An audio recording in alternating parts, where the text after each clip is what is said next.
So for me, discipline was something which I really learned apart from that, and that stayed with me, right? So throughout my professional career, I would like to believe that people from IIM Ahmedabad or IITs, and including me, we are usually on time, or we would try and prepare for the meeting. We would like to come prepared, and you realize that it is not pure genius or skill or what you're born with, but you see so many of your peers who are doing a great job just by sheer hard work, right, and putting in the hours. Till your school, till part of college, you're taught that there is one right answer. There is a question, आप उसका जवाब देते हैं और एक सही जवाब होता है, right? And that's how you started doing rote learning, this entire CBSE way of thinking, right? But IIT was the first place where I was having open book exams, and that's suddenly such a big change कि आप बिना book refer करे आप exam कभी दिया नहीं होता आपने. You realize that it is not what is in the book, because life में आपके book हमेशा होगी. It is how you've understood the problem or the way to solve that problem is important. People talk about luck, people talk about skills. To me, both of them come with hard work, right? So you can be born with a lot of innate talent or skill or IQ, but if you're not working hard, it only takes you till a certain point. Hey guys, welcome to Wealthy Talks and another episode of hashtag मेरी investment story. Well guys, आज के जो हमारे guest है वो काफ़ी special है, क्योंकि इनसे ना ही हम सिर्फ ये बात करने वाले हैं कि कैसे उन्होंने अपने फाइनेंसेस को इन्वेस्ट किया है, बल्कि उनका जो करियर जर्नी है वो इतना इंस्पिरेशनल है कि हम उनसे ये भी जानने वाले हैं कि कैसे उन्होंने अपनी नॉलेज को अपने करियर पाथ में इन्वेस्ट करके आज इतना सक्सेसफुल करियर बिल्ड किया है. So ladies and gentlemen, please welcome Mr. Sharad Saxena, VP of Portfolio Management at Advent International Private Equity and also the ex-CEO of CarDekho.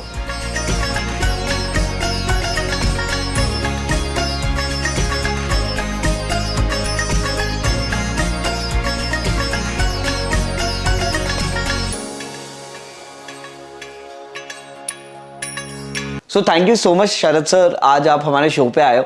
और आपको तो पता ही होगा हमारे शो का कॉन्सेप्ट बहुत सिंपल सा है, बहुत स्वीट सा है, बहुत क्यूट सा है. It's as simple as you will find it out. Will ask you good 4 to 5 questions, और वो 4-5 क्वेश्चंस पूछने के बाद हम आपके साथ एक छोटा सा क्विक रैपिड फायर राउंड खेलेंगे, and that's it. So I hope you are excited for this podcast.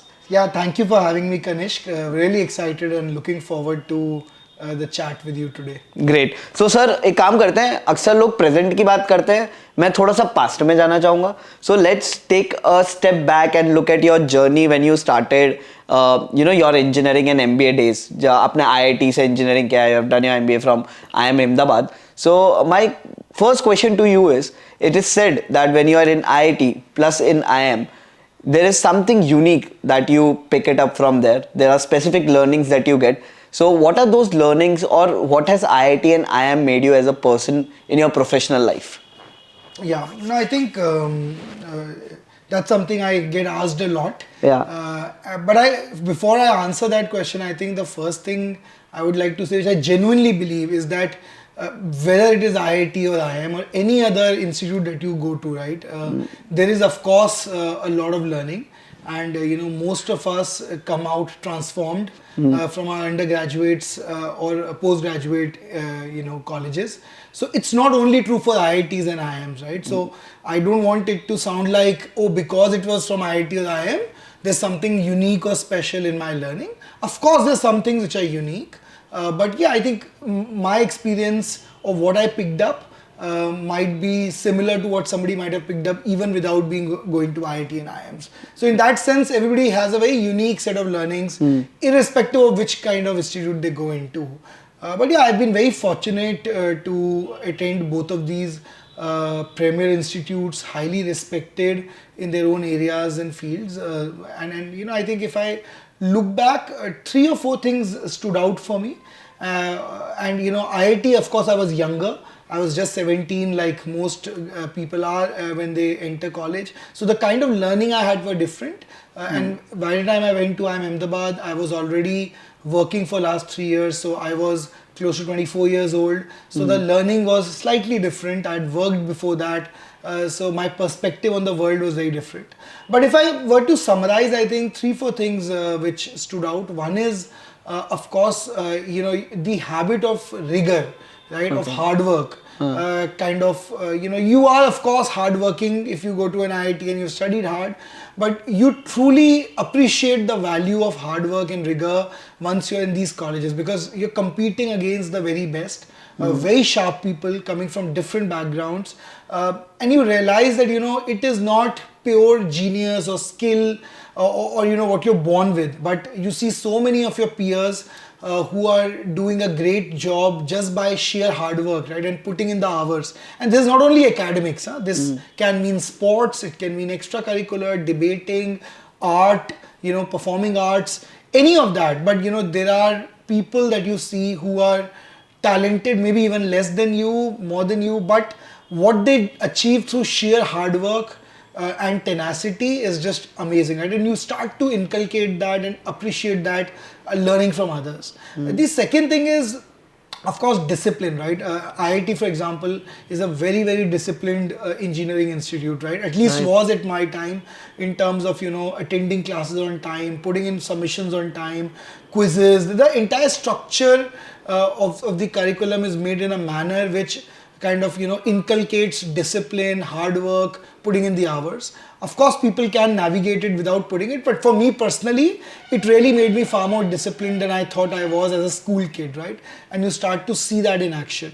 Same is true for IIM Ahmedabad, extremely strict on being punctual, being on time.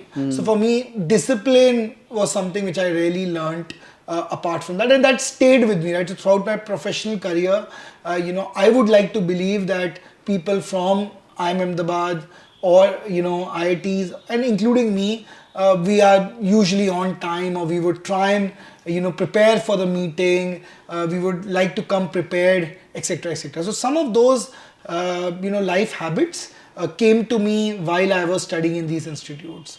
And IIM Ahmedabad, for example, has this very famous case method, right? That Correct. We don't have lectures. We typically use cases, right? What that means is that you have to come prepared for these cases. Correct. So, which teaches you that in real world, as you're going to go to work, you're going to face multiple different situations, right? And cases typically, even if it's a marketing course, will not only have marketing. You will have to apply an HR hat. You'll have to wear that hat, or you'll have to wear a strategic hat sometimes. You will have to think like a CFO at times. So when you're going through and preparing for the case, you learn to look at things from different perspectives. The same happens when you reach the classroom, because people from different backgrounds are starting to participate. So I think that entire discipline of coming prepared and of thinking about things from different perspectives, which is the absolutely most essential skill that you're going to use in a work situation, is something which is unique that I learned and kind of imbibed. Okay. And I think lastly, for me, the sheer diversity that I encountered, right? So very early on in IIT, you would see people from all kind of backgrounds. So Correct. I did not come from a background where I was traveling a lot. So I was born and brought up in Delhi. I'd seen a very sheltered South Z Delhi kind of a life. And while I had, family members who were traveling and I was well traveled, you really don't understand the way people live their lives in this country. It's a very, very wide, diverse country. So in IIT, for example, I met people from all kind of geographical backgrounds. And first time that I was interacting so much with South Indians, right? For that, and then you realize there is no one South India, right? Correct. You learn that there are different parts and there are different languages and different cultures and foods and customs and whatnot, and you start to understand that, right? Or for that matter, socioeconomic strata, right? I met kids who were from very poor background. For me, what I thought was hard work coming into IIT, a lot of them had left their hometowns. They were living alone without their parents in Kota, for at least 2 years, if not 4 years. They had, sacrificed so much. Their parents had done a lot of sacrifice for them to reach where they were. So you start to understand what kind of backgrounds people come from, what kind of challenges they face, life situations, cultures, food habits. And you start to respect diversity, right? You start to understand that there can be different point of views. People come from different perspectives. And that's something which then continued for me in IIM Ahmedabad, which again had not only diversity of backgrounds, of geography and their socio-economic backgrounds, but also the kind of education and experience they carried. So there were, you know, for example, my own group, work group had somebody who was an architect, right? I had somebody who was an engineer, of course, but there were people who had done normal BCom honors. So they had done a Delhi University course, very different kind of exposure levels, very different kind of courses they'd done, and each of them had very different way of thinking about a problem, right? Some were more quantitative aligned, some were more, you would see the subjective side of things. So a lot of that diversity which comes from life experiences, you start to appreciate, you start to be open to them, and you start to learn that, you know, my answer may not be the best, right? Because till your school, till, you know, part of college, you're taught that there is one right answer. There is a question, आप उसका जवाब देते हैं और एक सही जवाब होता है, right? And that's how you start of doing rote learning, this entire CBSE way of thinking, right? But IIT was the first place where I was having open book exams, and you know, that's suddenly such a big change कि आप बिना book, you know, refer करे आप exam कभी दिया नहीं होता आपने. You realize that it is not what is in the book, because life में आपके book हमेशा होगी.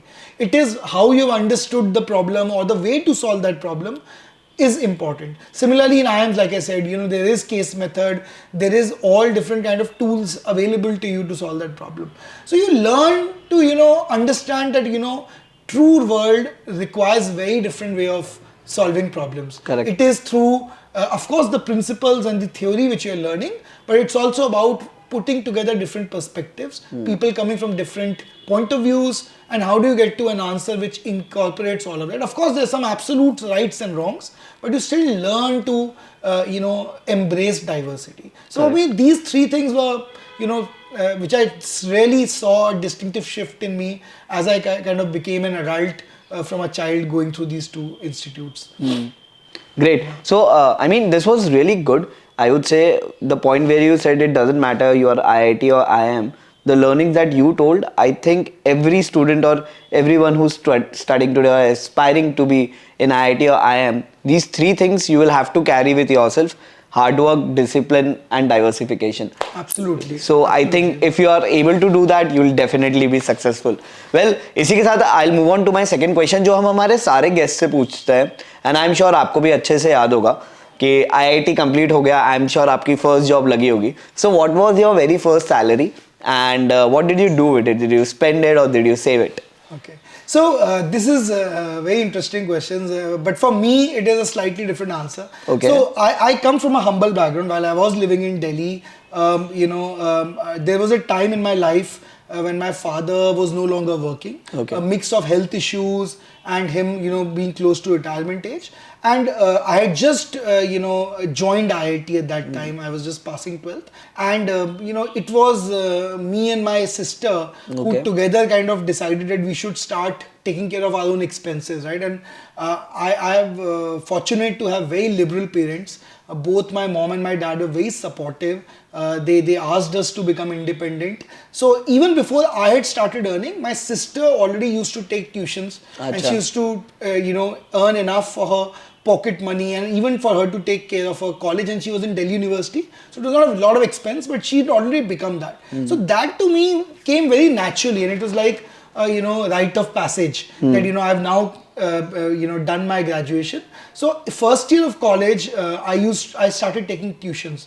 So my, you know, IIT classes used to go on till 2 o'clock. 2 or 3 days in a week, I used to have practicals, but there was still lots and lots of time for me to actually pursue this. So I remember, you know, kind of focused completely on earning from my tuitions, which would allow me to you know, meet my expenses in IIT, be it tuition fee or, you know, my, you know, daily expenses, but also to save a bit of it. So by the end of it, I become quite good at it. So in South Delhi, you can earn a lot if you are serious about it. And coming with an IIT student tag, I could get tuitions from, you know, all kind of places. So within Vasant Kunj where I was living, I used to start taking tuitions right after college, have a quick lunch, start taking from 2 o'clock, 2:30, go on till 7 or 8 p.m. And I was open to anything, right? So I used to teach students who were as young as 3rd class, 4th class, 12th tak I used to take.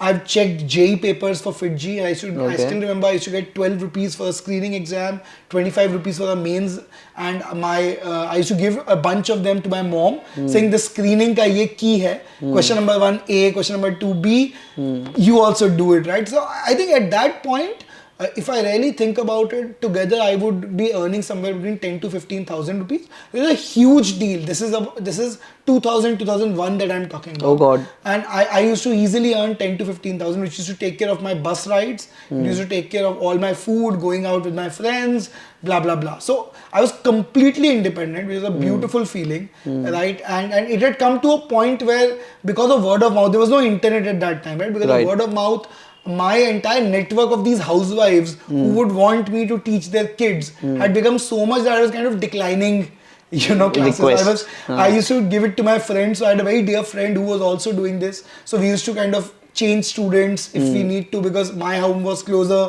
and there's a whole logistics to it, because I used to go and teach. Correct. Right? Or my sister would do it and I will give some of the tuitions to him. But yeah, beautiful time. Any moment that you become financially liberated, you start earning, is a beautiful feeling, right? And the earlier it happens, I think the more you start respecting the power of money and the power of earning. And that, to me, it happened very early. But if you think about formal salary, it was in third year of college when I went for my summers. So I did my summers in a place called Hindustan Lever, which was a very, very respectable summers to get. Correct. पूरे IIT में 2 या 3 ही ऐसी summers होती थी जिसमें पैसे मिलते थे, बाकी में मिलते नहीं थे, सिर्फ 2 महीने का सर्टिफिकेट मिलता था. उसमें से एक हिंदुस्तान लीवर्स थी. अभी उसे यूनिलीवर बोलते हैं, उस समय उसे हिंदुस्तान लीवर बोलते थे. One of India's largest FMCG company with fantastic brands. So उस समय I got selected from mechanical engineering, which meant that I had to do a couple of months of internship, which I did in a soap factory in Urai, and for that I had received 50,000 rupees. So 25,000 rupees per month into 2 months, which is a huge deal. Huge. Like, I can't explain, and I'm sounding very old saying this, because I used to hear my parents talk about such things कि हमारे ज़माने में ये चीज़ इतनी की थी, but trust you me, 50,000 rupees of summer internship is a huge deal. I know. And I remember that we had an old TV, and at that time, flat screen had just come, right? Yeah, right. Not thin screen, just the flat screen. Correct. It still had a CRT, cathode ray tube. You still had this bulky background, but the front was flat. Correct. So I remember spending around 35,000 out of that in buying that silver colored Sony Trinitron. And the rest of the money I just handed over to my parents, which it had come as a check. So yeah, it was a very beautiful feeling.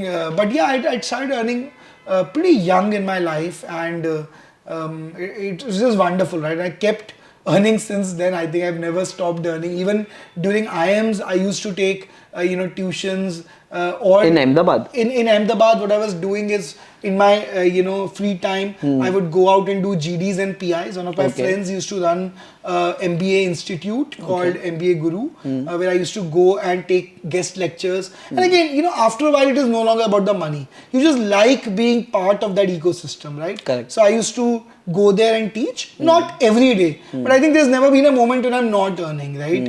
And that's a great feeling. And by the way, what that has meant is, even today, I take a lot of B school classes. So I've been visiting faculty with IIM Ahmedabad, with IMT Ghaziabad, MDI Gurgaon, where I take courses on structured problem solving. A lot of it which you've learnt in McKinsey. But the point is that I've that love for teaching kind of happened by chance for me, and I've just kind of cultivated that to the point that I love anytime I get an opportunity to go and teach in any of these institutes. So that's how it kind of grew into this passion over a period of time. हाँ, मतलब अच्छा हुआ आपने बता दिया, क्योंकि अगर आप नहीं बताते तो मैं आपसे पूछने वाला था कि since you have been teaching a lot, have you never thought about being a full-time educator, giving education, or maybe be a full-time lecturer or professor? But no, actually, it's a great question, because I've come close to leaving everything, my career,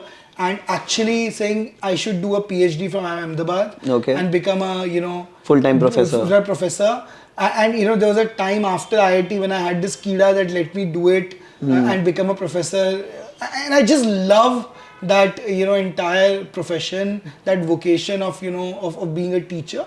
It's extremely noble, and just being close to students is something which is very energizing for me. But I think, better sense prevailed. Correct. As a family, I've always also wanted to retire early. So the idea is to kind of maximize your earning while you are in the highest energy phase of your life. I've pulled back, but I think I don't think I can sit down today and say it's never going to happen. It may so happen that after a while, after I think I've earned enough to retire, this can and may possibly become something that I do full time. After a while, when I'm not earning, I'm not working for money. Correct. At that point, this may become my full-time role. So it's always in the back of my mind, going back to full-time academia and teaching. And hopefully will happen Great. someday. Great. So now talking about your corporate journey, like we definitely know you come with a very vast experience, have worked across various brands like OYO or McKinsey, and also ex-CEO of CarDekho for sure. But I'm pretty sure there would have been certain instances in your career, in your entire career, where you would have seen a little of success and a lot of failure. So how did you overcome that failure, and have there been instances where you have turned this failure into a success? I think great question. I think a lot of mainstream social media is nowadays starting to talk about failures, Correct. celebrate them. And I think it's a very important thing to do, right? Because we are again from very early age taught at school, at home, that failure is a bad thing. Correct. Right? It's not a good thing to fail, right? And we want to hide it. We don't want to talk about it. But I think increasingly, thanks also to entrepreneurship becoming so mainstream, and failure is such a big part of being an entrepreneur, that people are starting to normalize failure. It is correct. okay to fail. It is okay to learn from it and move on, as long as you're not repeating your mistakes and failures. So I think, of course, I've had tons and tons of failures in all spheres of my life. So that goes without saying. But I think if I think about it, I would put it very broadly into two things. I think one is there have been times when I have chosen in my career roles which maybe for reasons like money, it's a great money, or that the designation is great, or that it allows me certain kind of perks and prestige. Correct. Where I known that I'm getting into a role which is not really with the best of people, or that my peer set is not something that I can respect and look up to, and I've still taken those calls and been miserable in them, or at least not giving my best or as productive as I wanted to be or had been in my normal roles, right? So I think, and then I'd had to kind of take a recourse. So to me, one career level mistake which I'm very, very kind of conscious about now, after having committed it a couple of times, is to be very, very clear about any type you take up a role. And it can be, by the way, an internal role. It need not be changing a job. It can be a new role within a company, and you're going into a new function or a geography or a different business unit. You must prioritize your boss, right? Okay. Your manager, and whether that's somebody that you can look up to, is a great person, human being, purely from a point of view of being secure, wanting you to be successful, blah blah blah. And second, really putting first and foremost the kind of and the quality of people that you will be working with. Are they people that you can respect, that can stretch you and push you to be your best version? And if that's not happening, there might be great things happening on the side around your location, work hours, money, perks, designation, all of that might be happening. But it will eventually wear you out, right? Eventually you will not enjoy, and one or the two things will happen. Either you will not be productive and the other person would say it's not working out, or you would yourself kind of not find it interesting and you would want to kind of change it. So Correct. It just creates random flux in your career. So that's from a career point of view. I think from a business and content point of view, again, lots of mistake. I started my career working in a factory with ITC. I used to be part of Saharanpur cigarette factory, which is quite a large cigarette factory at Saharanpur, where I was initially the quality head, and then I used to run a primary manufacturing plant. And factory is a place where there's very limited scope to make mistake, right? You are in a unionized setup, you're working closely with unionized workforce, you have a manufacturing plant which is running, and you're trying to do things in a running plant, and any kind of mistake leads to production failure. But I think again, even then, as a youngster, you tend to make mistakes, right? You would tend to look down upon, your management, you will underestimate the union problem, or you would underestimate the technical issue that you might be facing, which leads, and starting from there till McKinsey, and then with Max Healthcare, where I was for a long time running a hospital, in every kind of situation. Then of course at OYO and CarDekho, I've had multiple opportunities to fail. The idea has been to learn fast and to be conscious about your failures, right? And to try and own up to them, but also kind of take recourse earlier than somebody else points it out. But yeah, I think at a meta level, I would say one thing which I personally feel not so happy about is that there have been occasions both in my stint at different startups, OYO, CarDekho, that we might have grown at the cost of profitability. We might have chosen initiatives or chosen a path where we're trying to grow fast. There has been that intent to grow and build a business, and we have probably put profitability on the sideline. I think eventually, it deep down that you will have to build a sustainable business.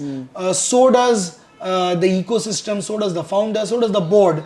And eventually, there comes that moment where you have to kind of steer the entire business in that direction. It's usually a very painful process, right? Because you end up, A, sometimes letting go of a lot of people. B, sometimes it means a change in the business model, which is never easy. You have a partner ecosystem, you have your vendors, you have your employees, shareholders, and they're all kind of questions and doubts about it. So navigating that entire process when you're large becomes tougher, right? And you have to let go of people at times, a large number of people, which again, is personally very, very difficult, right? For most people, people may not commit, may not, say in so many words, but it is tough. So I think in today's times more than ever, I think I would like to say that people in leadership roles like mine, in responsible roles, should be even more conscious when they take these calls, right? Whenever we're starting initiatives, and profitability should be part of the way we are building it, right? It cannot be a coincidental outcome, and I think everybody now realizes in the ecosystem, right? So even those choices which may seem like, oh, it's very natural for us to pursue growth and probably profitability will happen later, it has to be solved for as part of the model right on day zero, right? And then that's something just starting to happen, and I'm very glad that it's happening before we kind of scale up and become large and then becomes tough. Great. I mean, this was again like every time you are answering, मुझे कुछ ना कुछ नया मिलता ही जा रहा है और ये हमारे वीडियो के लिए बहुत दिक्कत वाला हो सकता है क्योंकि हमें नहीं पता होगा हम क्या टाइटल चूज करेंगे. But again, a great learning from this answer as well, because even I personally believe that before choosing your job, you must definitely choose your manager, whom you are going to work with. That is really important. And definitely the second point where you mentioned about profitability, it's everyone's goal that we should, whatever we are doing should be go towards profitability. Great.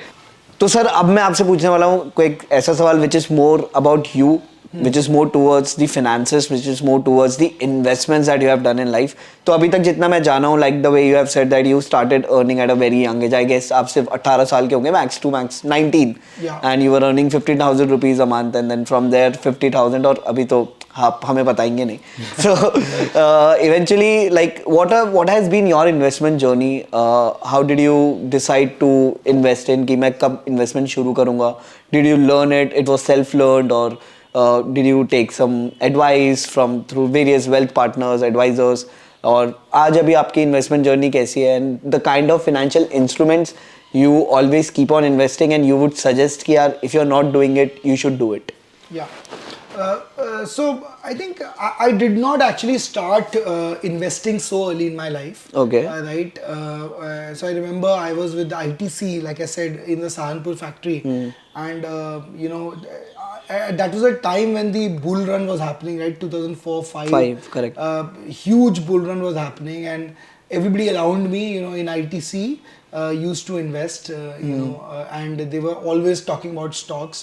But I very honestly, I had just come out of college. I still had some amount of debt. So for me, I genuinely did not have enough to kind of put aside and invest. And that's again one regret I would say I have, that I've started investing very late. So I completely missed that bull run that happened in India, right? Because I was not having enough money to spare. When I seriously investing is honestly after my MBA, which is 2009, right? So it's been now close to 14, 15 years since I've been investing. But what's unique is that because of McKinsey, our ability to invest in equities directly gets limited, right? Because we have the entire, insider trading or conflict of interest which can come into play, and McKinsey has all these marquee clients. So direct investment kind of tends to become difficult. So, since the very beginning, I've been investing mostly in mutual funds, right? So, of course, we all want to participate in the amazing equity story that India is seeing and will continue to see for some time. And you can look at any kind of metric, you will find that equities are probably the best source of wealth creation. So I've been kind of super heavy on equities through mutual funds. So more at a portfolio level. I don't do much of debt investments. I've not taken too many bonds. I don't invest too much into gold or foreign equities for that matter. I've mostly stuck to domestic Indian equities through mutual funds. And that has continued to happen, right? Once I left McKinsey, I could technically invest into other asset classes, but I've not done that. I've just stuck as a habit.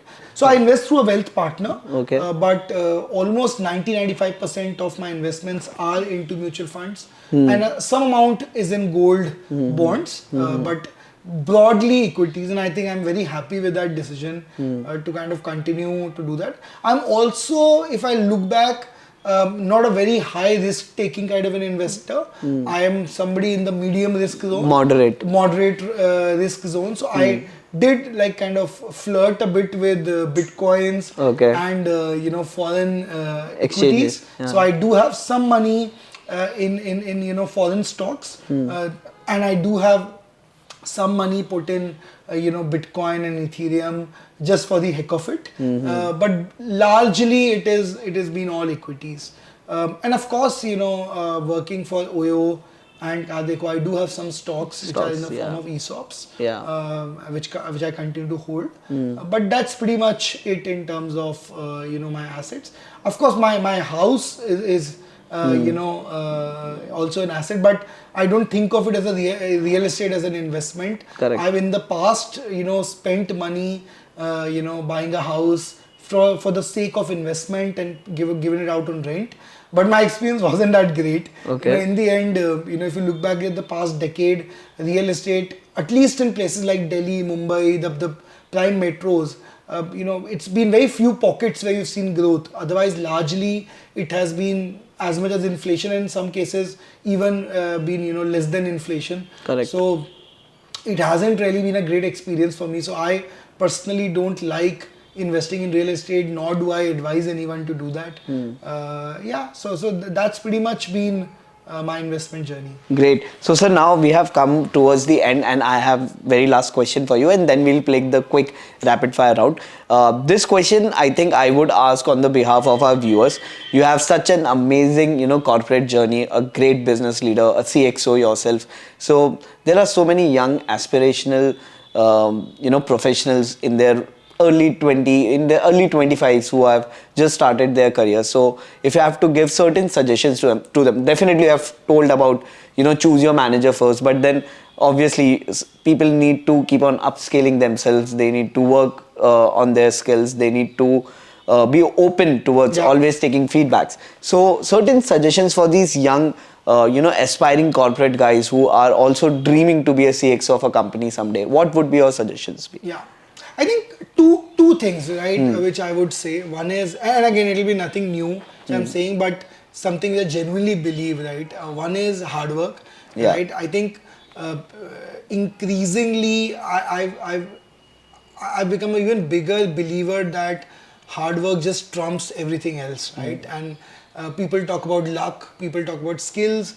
To me, both of them come with hard work, right? So you can be born with a lot of innate talent or skill or IQ, but if you're not working hard, it only takes you till a certain point, right? For you to be successful, like you said, becoming a CEO, CXO, which is not easy, right? It means giving 15 plus years of your life working hard.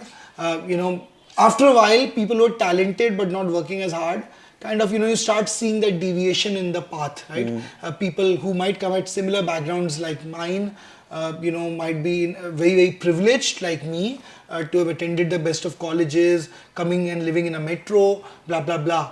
But if they're not working hard, continuously and consistently, it doesn't really pay off, right? So just kind of embracing hard work. And that doesn't mean, by the way, that the entire thing about saying, oh, work 24/7, sacrifice your personal life, don't go, that's not what I'm saying. Correct. Right? And you can talk to anybody that I've worked with.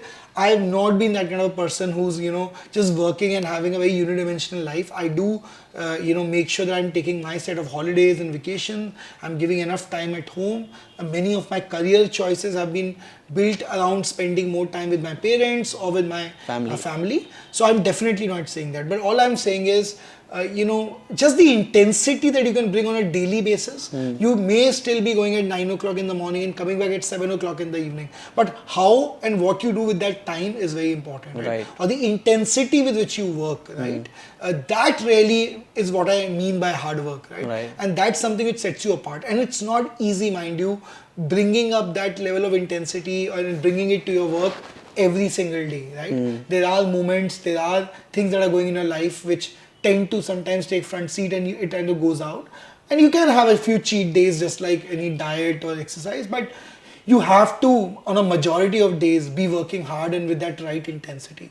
So that's one, right? And then the other thing I would definitely say is be out there and build a network, right? And I think what I mean is there's no substitute to a physical network, right? So, and again, I wouldn't say I'm great at it, but I see that really making a difference to your success, right? So, a lot of my peers, colleagues who've been there, and it doesn't mean just replying on WhatsApp or commenting and liking a post on social media. What it truly means is being for the other person, right? So it means genuinely taking out time to call up people when they need you, when they might be in a sticky situation, or if they are having a great success, you kind of being happy with that success and kind of letting them know. It also means a lot of times being there when people need your want to pick your brain and want to kind of genuinely seek advice, finding that time. A lot of time it will be over the weekend and will come at the cost of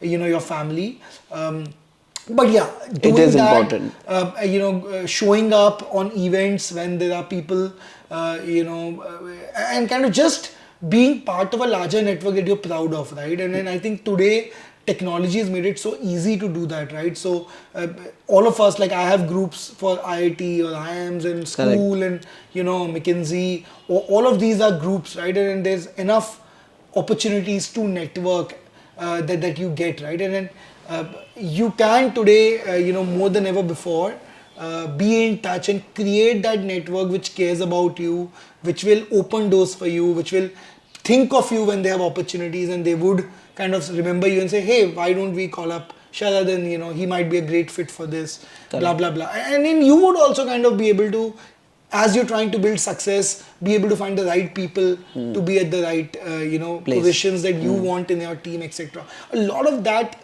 happens when you go out and meet, right? Or sometimes just your own vision and the scale at which you're thinking or the way you're thinking about things, it just helps you think better. It helps you execute better, right? Because there are more people who are kind of coming with expertise and telling you what can be done in a certain situation because they've been there. So cultivating that network and working hard to me are two biggest advices that I would have for anybody who's kind of watching me, any youngster with a long career ahead of them. That's pretty much it. Great. I mean, once again, very, very good learning. What I could see is if you're working 9 to 7, though it's just how much 8 hours, but in those 8 hours, give your 12 hours. You don't need to go beyond 7, but give your 12 hours in it. And definitely networking definitely helps. So sir, thank you so much. Honestly, बहुत कुछ सीखने मिला है. With every answer you gave, I could feel the intensity, the energy, and again I am very inspired. पर ऐसे जाने नहीं देंगे. We'll play a quick rapid fire round with you, जिसको हम बुलाते हैं wealthy fun o'clock.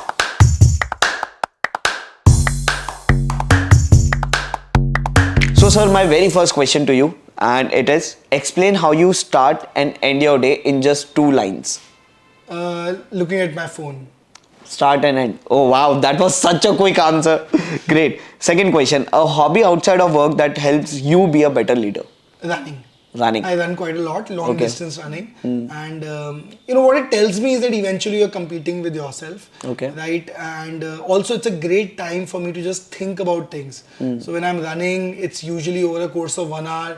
You're on your own, you have your pace, and you kind of get to think about problems. And sometimes you come up with, it gives you a better perspective. You're able to kind of structure it and think about it better because outside your workplace. And B, it also allows you to learn that competition in the end is about with yourself. So running is a very unique sport, at least for amateurs like me who do it, is that you're always trying to better your own timing, right? Correct. So it's always about being a better version of yourself. So long distance running, which I do quite regularly actually. Great. Third question, sir, work with a plan or work with flexibility?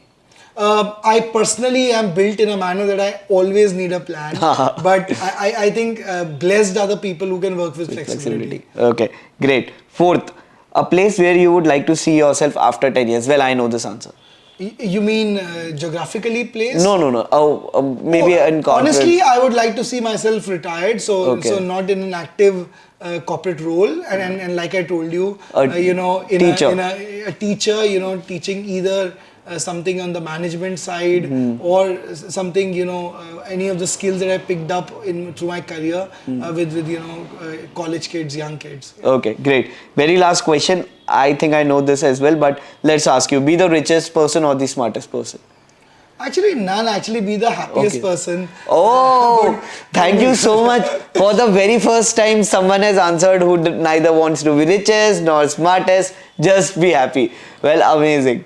Yeah, so, but I genuinely believe that, right? I don't pursue wealth in the traditional sense of the word. I also think it's pretty stupid and futile to want to be smartest because I come from colleges where I've seen thousands of smarter people day in, day out, right? So I know both the pursuits are pretty futile. All I'm trying to be is the happiest that I can be, which I know, again, the moment you start pursuing happiness, it is fleeting, it runs away from you.